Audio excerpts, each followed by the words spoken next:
What if the enemy's greatest weapon wasn't a bomb or a bullet, but a loaf of bread? For Japanese soldiers, surrender was supposed to mean disgrace and starvation. Instead, their first American meal became a turning point that changed everything. So, how can food carry that much power?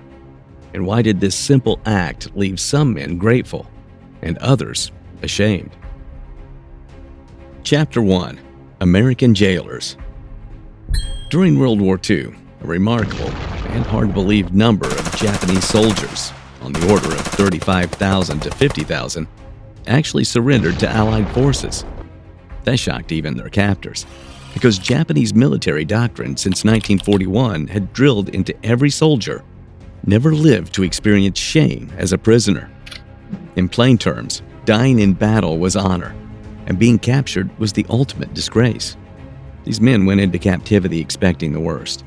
Rumors of torture, lethal cruelty, and lifelong dishonor were among the nicest of punishments.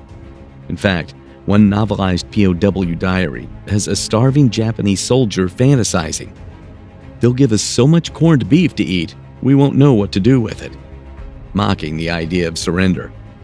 The reality they encountered was almost equally unbelievable.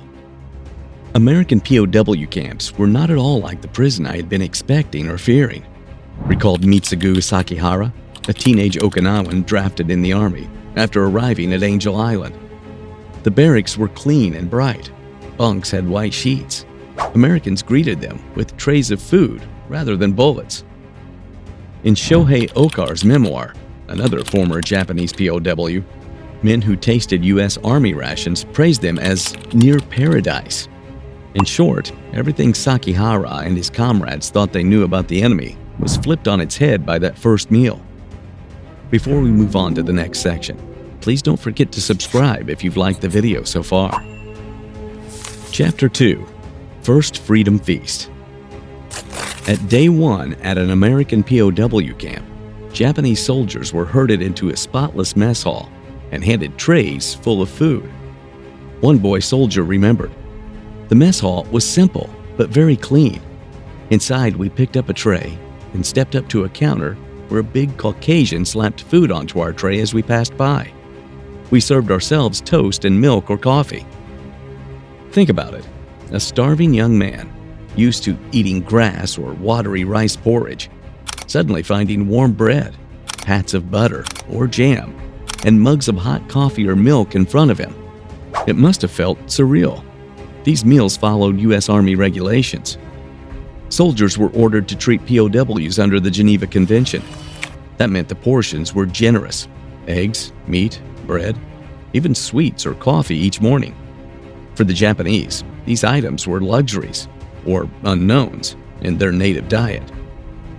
Many must have paused mid-bite, wondering if it was a trick. After all, their propaganda said the Americans would hate them, or if they'd accidentally died. But there was no poison, just bacon, eggs, and good coffee. In a flash, they realized this wasn't punishment at all. It was care. By the time the soup ladles came out, fear and suspicion began to melt away in the steam. And in an instant, the first meal wasn't nourishment. It was emotional healing disguised as food. Chapter 3. Emotional Healing.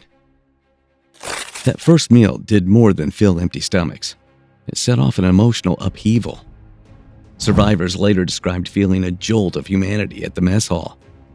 One memoir notes that in the American camp, we were first-class POWs, a ration of 2,700 calories a day, and the men still referred to the camp as paradise. To put it in perspective, before capture, many of these soldiers had scraped by on well under 1,000 calories per day. So this was literally 3 times more food than they'd seen on the front lines. Physically, they began to recover immediately. Their skin grew rosy again, and strength returned after just a few days of normal meals. Psychologically, the change ran even deeper. Hunger and despair gave way to gratitude and confusion. Had they misjudged the enemy completely? Western allies had planned to treat prisoners in accordance with relevant international conventions, And indeed, Japanese POWs in American and Australian or Indian camps later reported generally good conditions.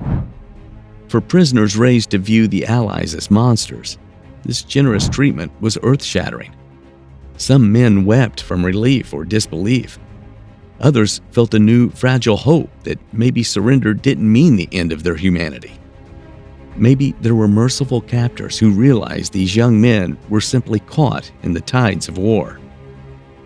Chapter 4. Nourishment or Mercy? In war, every bite of food can carry a message.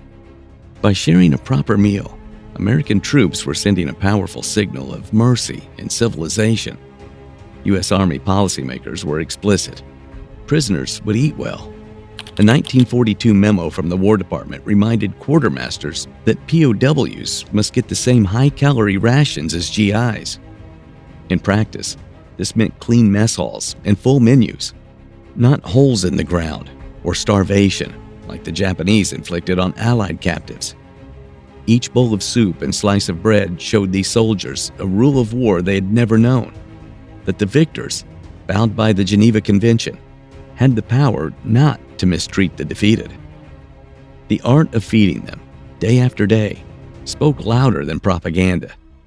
To a Japanese POW, steamed rice and pickles in camp had been a basic duty of his own army, but a tray heaped with beef stew or canned peaches felt like a gift. The generosity of American rations thus became almost a physical embodiment of international law. Here, you are a person, it said. In turn, that simple kindness undermined the decades of indoctrination they had carried.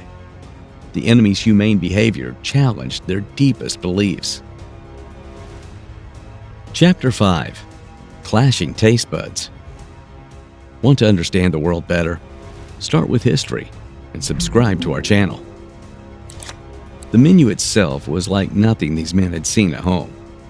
Japan's wartime diet was austere, mostly rice, some fish or veggies, and Western items were rare. Now they were confronted with bacon, hot dogs, hamburgers, potatoes, and even ice cream and cola. Allied propagandists even broadcast offers of hot coffee, milk, bread, and canned food. Anything you want. If you wish, we can even feed you beefsteak and sashimi to lure deserting soldiers. In the camp mess, many saw those promises become reality. One diary noted that in Japanese camps, the men toasted bread with bean paste on it. But whenever we had bread, we missed the taste of butter and corned beef dreadfully. Now, for the first time, butter and canned roast beef appeared on their plates, and so did foods like hot cereal, fried eggs, puddings, and canned peaches. Even a simple glass of cold milk or soda was shocking after months of rationed water. The effect was electric. Soldiers poked at desserts, took cautious first bites of meat, and swung their heads at the sizzle of fryers. Every unfamiliar flavor chipped away at another barrier between the enemy and themselves. In those moments, food was a cross-cultural ambassador, building bridges, flavor by flavor. Chapter 6. Physically, the first meal set the stage for full recovery. Emaciated men quickly put on weight and regained energy once given full rations. While detailed studies of Japanese POWs are rare, the same Allied records show German POWs in the U.S. camps actually gained about 25 pounds on average in a few years, a clue that their diets were far above what they'd had in the field. Mentally, the effects were even more profound and lasting. Thousands of former POWs returned to Japan in 1946 and 1947, many as different people from when they left. On one repatriation trip from San Francisco, nearly 700 Japanese soldiers and assistants boarded the USS Sea Flasher, including over 100 still convalescing, along with the ashes of comrades who had died there. These men left with new, conflicted feelings. Some quietly thanked the Americans. Others felt guilty they had survived in comfort while their villages were bombed. Almost all of them returned with stories that clashed starkly with official wartime dogma.